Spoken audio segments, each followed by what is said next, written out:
Let me start by saying that Peter Terry was addicted to heroin.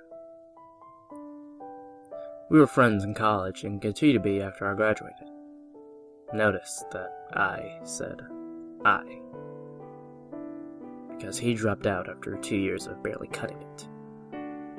After I moved out of the dorms and into a small apartment, I didn't see Peter as much.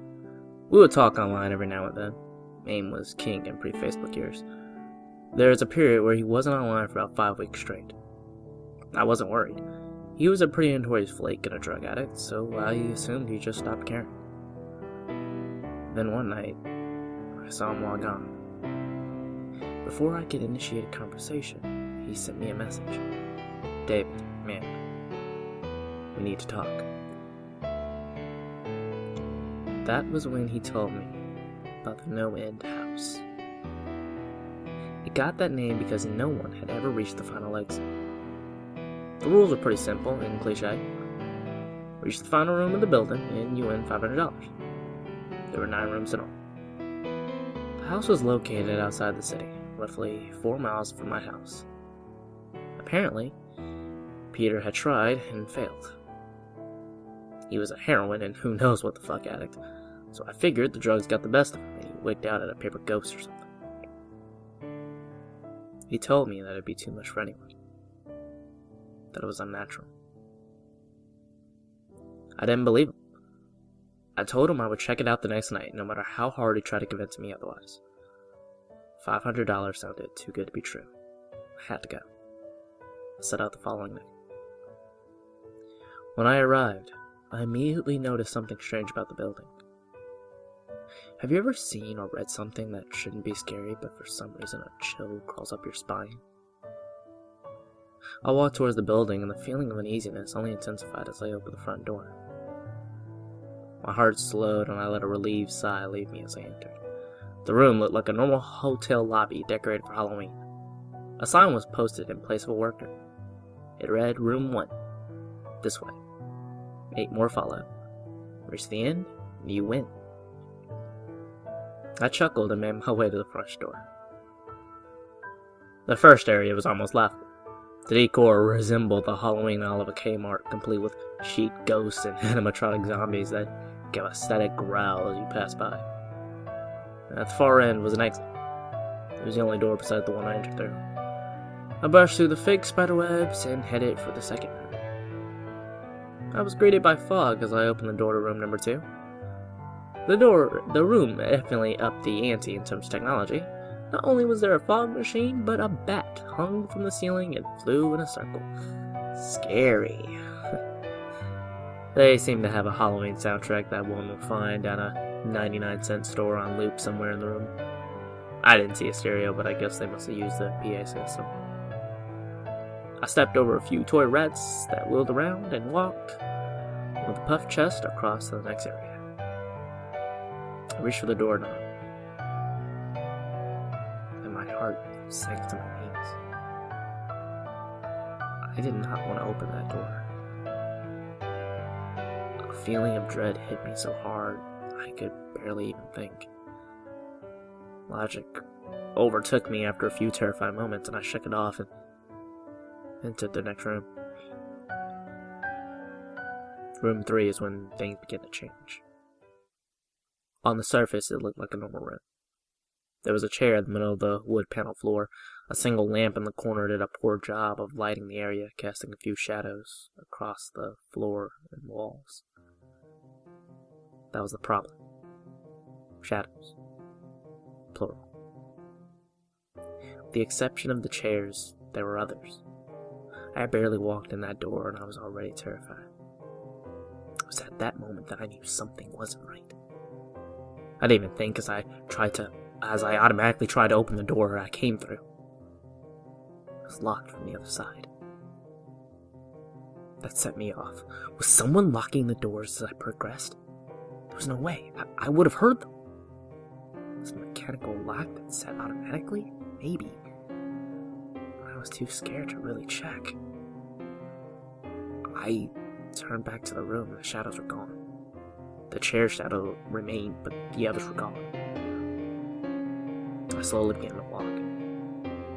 I used to hallucinate when I was a kid, so I wrote off the shadows as a figment of my imagination. I began to feel a little better as I made my way down the halfway point of the room. I looked down as I took my steps, and that's when I saw it.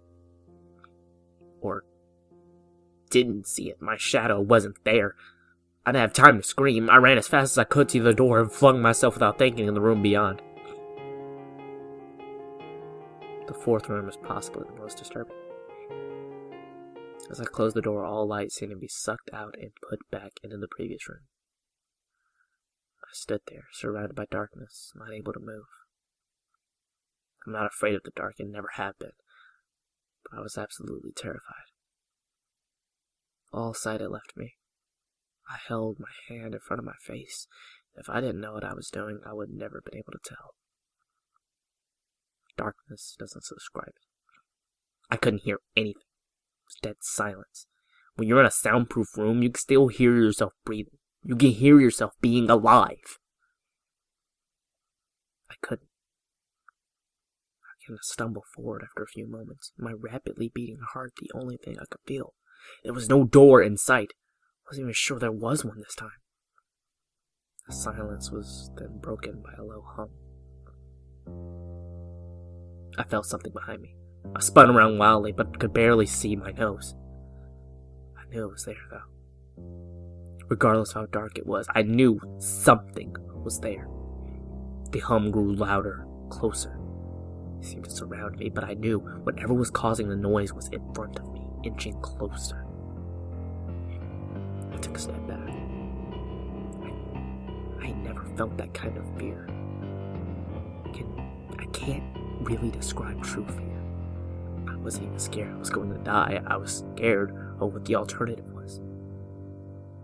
I was afraid of what this thing had in store for me. Then the lights flashed for a second and I saw it. Nothing. I saw nothing, and I know I saw nothing there. The room was again plunged into darkness, and the hum became a wild screech. I screamed in protest. I couldn't hear this damn sound for another minute. I ran backwards, away from the noise, and fumbled for the door handle. I turned and fell into room 5. Before I describe room 5, you have to understand something. I am not a drug addict. I've had no history of drug abuse or any sort of psychosis short of the childhood hallucinations I mentioned earlier, and those were only when I was really tired or just waking up. I had entered the no-end house with a clear head. After falling in from the previous room, my view of room 5 was from my back looking up at the ceiling. What I saw didn't scare me, it simply surprised me. Trees had grown into the room and towered above my head. The ceilings in this room were taller than the others, which made me think I was in the center of the house. I got up off the floor, dusted myself off, and took a look around. It was definitely the biggest room of them all. I couldn't even see the door from where I was. Various brush and trees must have blocked my line of sight with the exit. Up to this point, I figured the rooms were going to get scarier, but this was a paradise compared to the last room. I also assumed whatever was in room 4 stayed back there. I was incredibly wrong. As I made my way deeper in the room, I began to hear what one would hear if they were in a forest. Chirping bugs and the occasional flap of birds seemed to be my only company in this room. That was the thing that bothered me the most. I heard the bugs and the other animals, but I didn't see any of them. I began to wonder how big this house was, or if it was even a house at all. From the outside, when I first walked up to it, it looked like a regular house. It was definitely on the bigger side, but this was almost a full forest in here. The canopy covered my view of the ceiling, but I assumed it was still there, however high it was. I couldn't see any walls either. The only way I knew I was still inside was that the floor matched the other rooms, the standard dark wood paneling. I kept walking, hoping that the next tree that I passed would reveal the door. After a few moments of walking, I felt a mosquito fly in my arm. I shook it off and kept going. A second later, I felt about another 10 land on my skin at different places. I felt them crawl up and down my arms and legs, and a few made their way across my face. I flailed wildly to get them all off, but they just kept crawling. I looked down and let out a muffled scream, more of a whimper, to be honest. I didn't see a single bug. Not one bug was on me, but I could feel them crawl. I heard them fly by my face and sting my skin, but I couldn't see a single one. I dropped to the ground and began to roll wildly. I was desperate. I hated bugs, especially ones that I couldn't see or touch, but these bugs could touch me, and they were everywhere. I began to crawl. I had no idea where I was going. The entrance was nowhere in sight, and I still hadn't even seen the exit, so I just crawled, my skin wriggling with the presence of those phantom bugs. After what seemed like hours, I found the door. I grabbed the nearest tree and propped myself up, mindlessly slapping my arms and legs to no avail. I tried to run, but I couldn't. My body was exhausted from crawling and dealing with whatever it was that was on me. I took a few shaky steps to the door, grabbing each tree on the way for support. I was only a few feet away from when I heard it. The low hum from before. It was coming from the next room, and it was deeper. I could almost feel it inside my body, like when you stand next to an amp at a concert. The feeling of the bugs on me lessened as the hum grew louder. I placed my hand on the doorknob. The bugs were completely gone, but I couldn't bring myself to turn the knob. I knew that if I let go, the bugs would return, and there was no way I would make it back to room 4. I just stood there, my head pressed against the door marked 6, and my hand shakily grasping the knob. The hum was so loud I could hear myself pretend to think there was nothing I could do but move on. Room 6 was next. Room 6 was hell. I closed the door behind me. My eyes held shut and my ears ringing. A hum was surrounding me. As the door clicked into place, the hum was gone. I opened my eyes in surprise, and the door I had shut was gone. It was just a wall now. It was just a wall now. I looked around in shock. The room was identical to room 3. The same chair and lamp, but the correct amount of shadows this time. The only real difference was that there was no exit door, and the one I came in through was gone.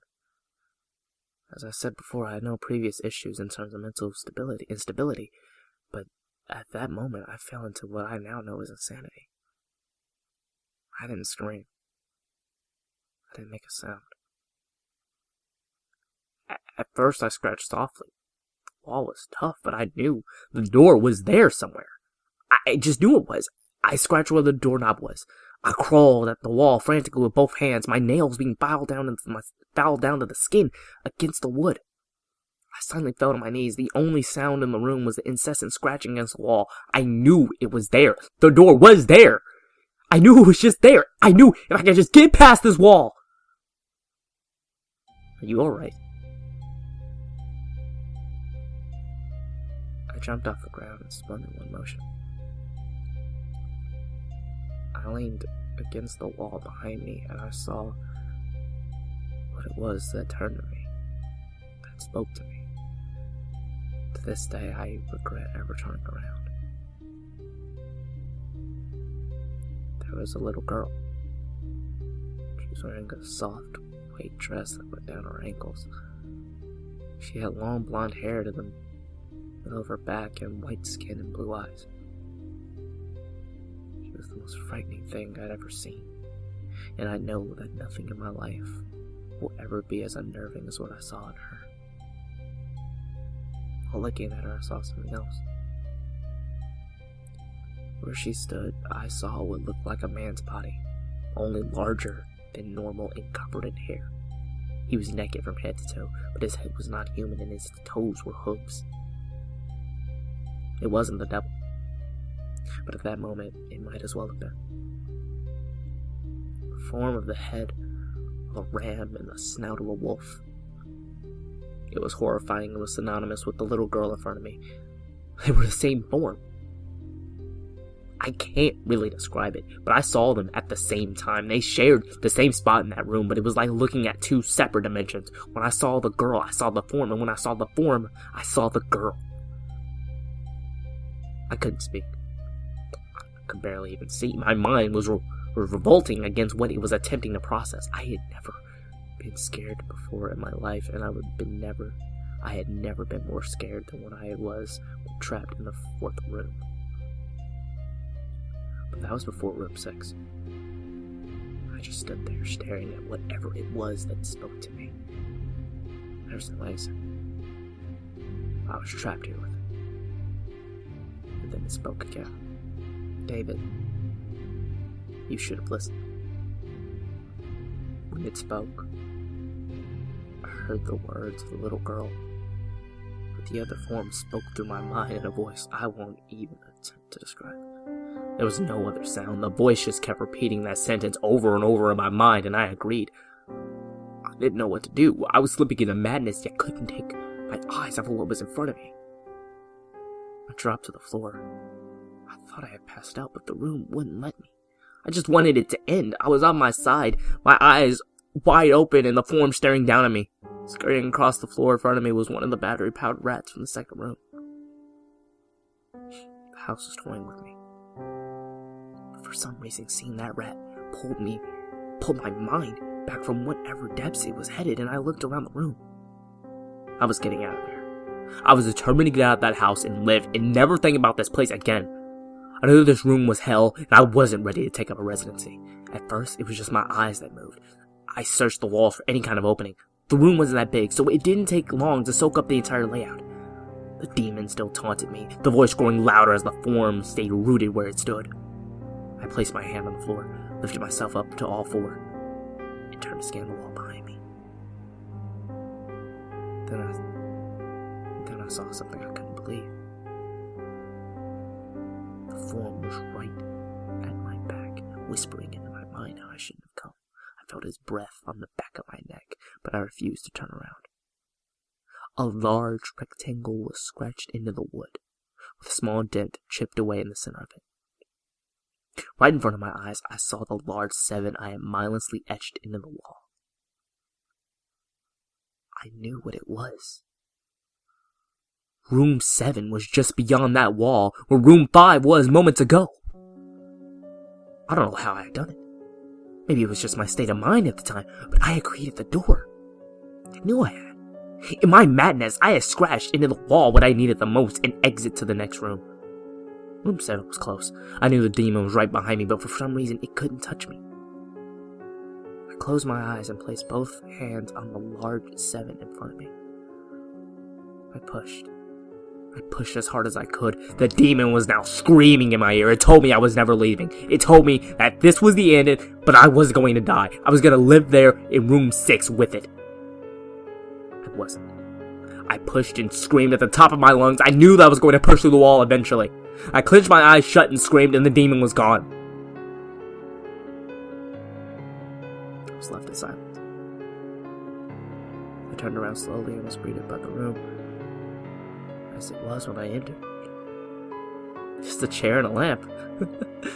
I couldn't believe it, but I didn't have time to as well. I turned back to the 7 and jumped back slightly. What I saw was a door, but it wasn't the one I had scratched on. A regular door with a large 7 on it. My whole body was shaking. It took me a while to turn the knob. I just stood there for a while, staring at the door. I couldn't stay in room 6. I couldn't. But if this was only room 6, I couldn't imagine what 7 had in store. I stood there for an hour just staring at the 7. Finally, with a deep breath, I twisted the knob and opened the door to room 7. I stumbled through the door, mentally exhausted and physically weak. The door behind me closed and I realized where I was. I was outside! Not outside like room 5, but actually outside. My eyes stung. I wanted to cry. I fell to my knees and tried.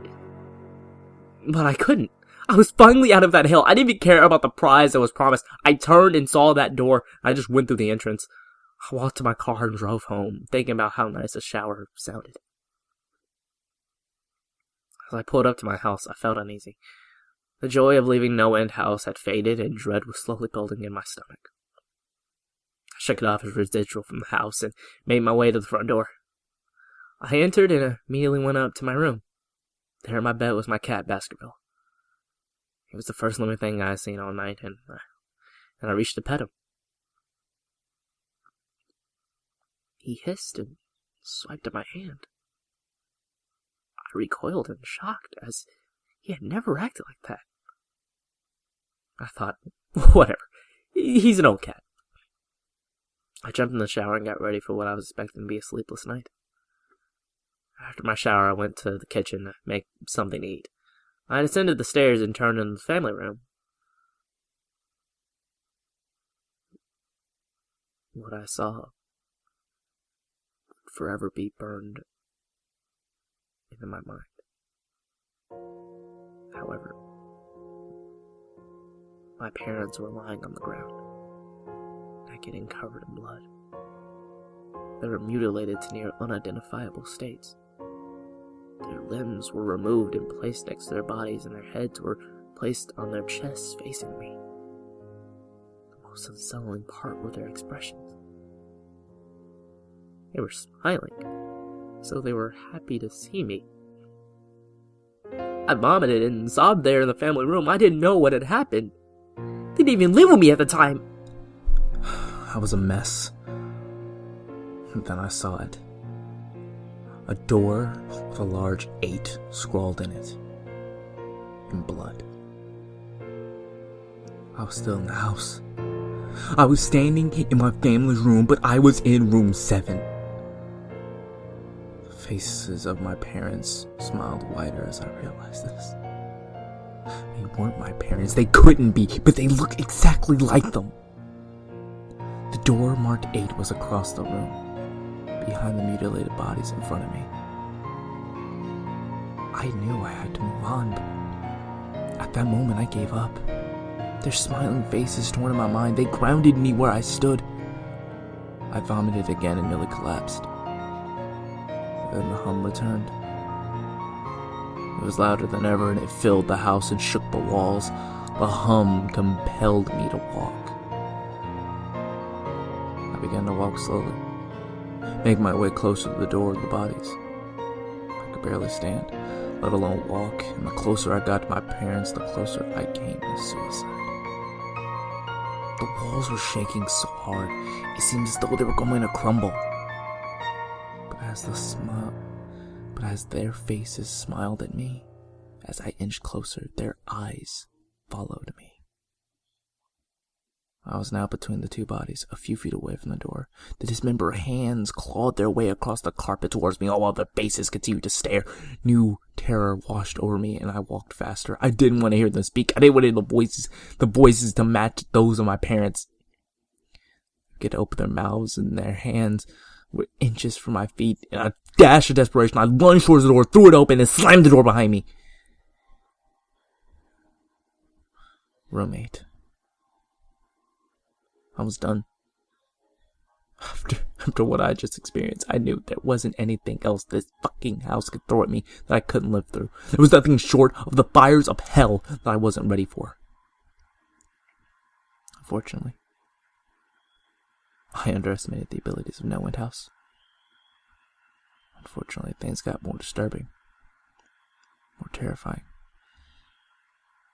and more unspeakable a roommate. I still have trouble believing what I saw in room 8. Again, the room was a carbon copy of rooms 3 and 6, but sitting in the usually empty chair was a man. A few seconds of disbelief, my mind finally accepted that the fact that the man sitting in the chair was me. Not someone who looked like me. It was David Williams. I walked closer. I had to get a better look, even though I was sure of it. He looked at me. I noticed tears in his eyes. Please Please don't do it. Please don't hurt me. What? Who are you? I'm not going to hurt you. Yes, you are. You're going to hurt me, and I don't want you to. He sat in the chair with his legs up, and he began rocking back and forth. It was actually pretty pathetic looking, especially since it was me. Identical in every way. Listen, who are you? I was now only a few feet from my doppelganger. It was the weirdest experience yet. Standing there talking to myself, I wasn't scared, but it would be soon. Why are you? You're going to hurt me. You're going to hurt me if you want to leave. You're going to hurt me. Why are you saying this? Just calm down, alright? Let's try and figure this. And then I saw it. The David sitting down was wearing the same clothes as me, except for a small red patch on his shirt embroiled with the number 9.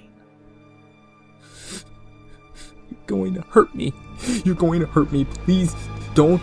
You're going to hurt me. My eyes didn't leave that small number on his chest. I knew exactly what it was.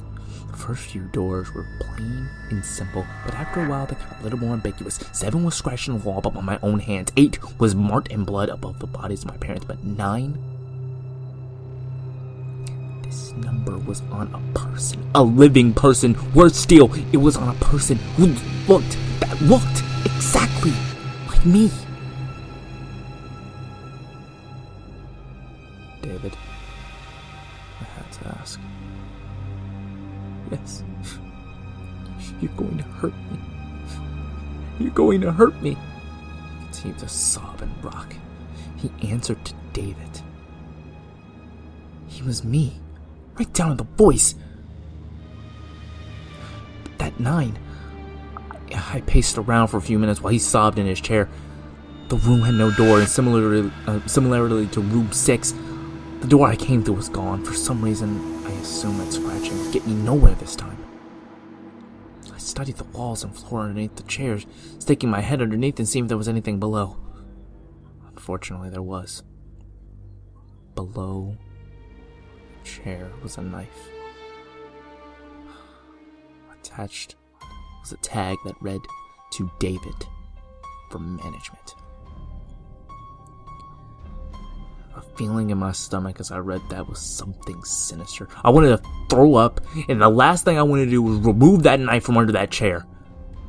David was still sobbing uncontrollably. My mind was spinning into an attic of unanswerable questions. Who put this here, and how did they get my name? Not to mention that as I kneeled on the cold wood floor, I also sat in that chair, sobbing in protest of being hurt by myself. It was all too much to process. The house and the management had been playing with me this whole time. My thoughts for some reason turned to Peter and whether or not he got this far, and if he did.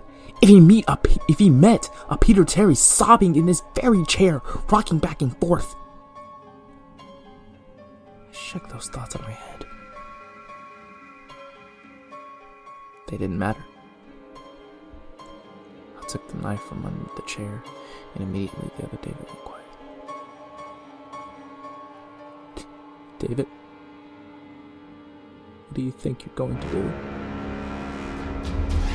I lifted myself off the ground and clenched the knife in my hand.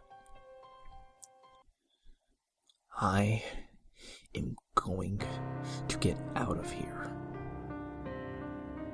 David was sitting in the chair now, though he was very calm now.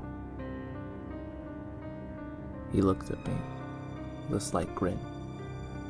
I couldn't tell if he was gonna laugh or strangle me.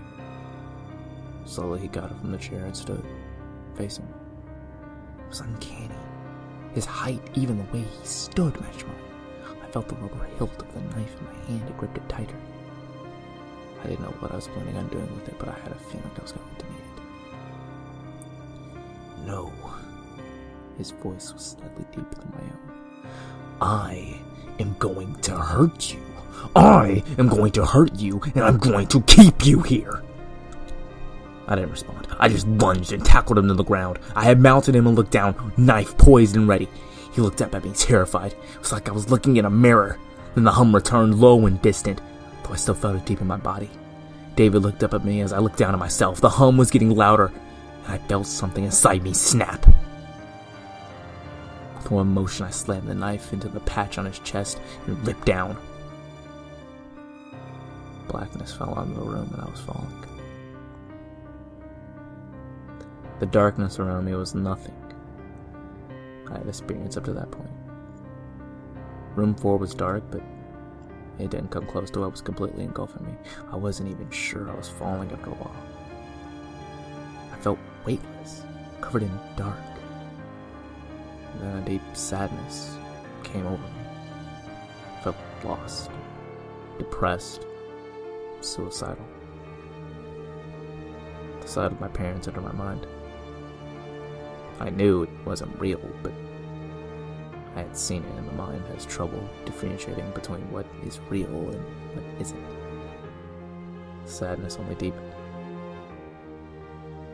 I was in room 9 for what seemed like days. The final room. And that's exactly what it was. The end. No end house had an end, and I had reached it. At that moment, I gave up. I knew I would be in that in-between state forever, accompanied by nothing but darkness. Not even the hum was there to keep me sane. I had lost all senses. I couldn't feel myself. I couldn't hear anything. Sight was completely useless here. I searched for a taste in my mouth and found nothing. I felt disembodied and completely lost. I knew where I was. This was hell. Room 9 was hell. Then it happened. A light. One of those stereotypical lights at the end of the tunnel. I felt ground come up from below me, and I was standing. And after a moment or two of gathering my thoughts and senses, I slowly walked towards that light. As I approached the light, it took form. It was a vertical slit down the side of an unmarked door. I slowly walked through the door and found myself back where I started, the lobby of No End House.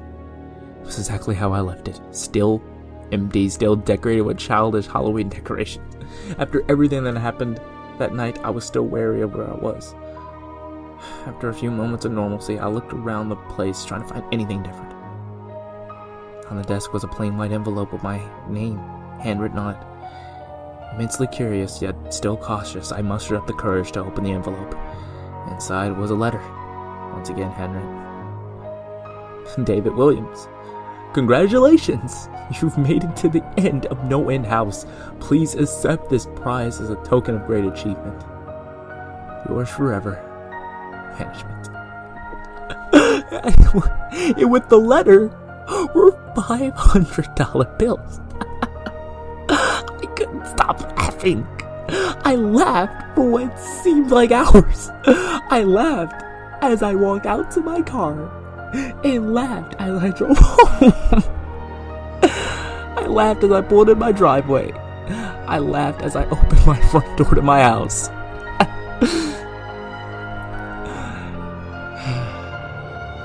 And I laughed as I saw the small 10 etched into the wood.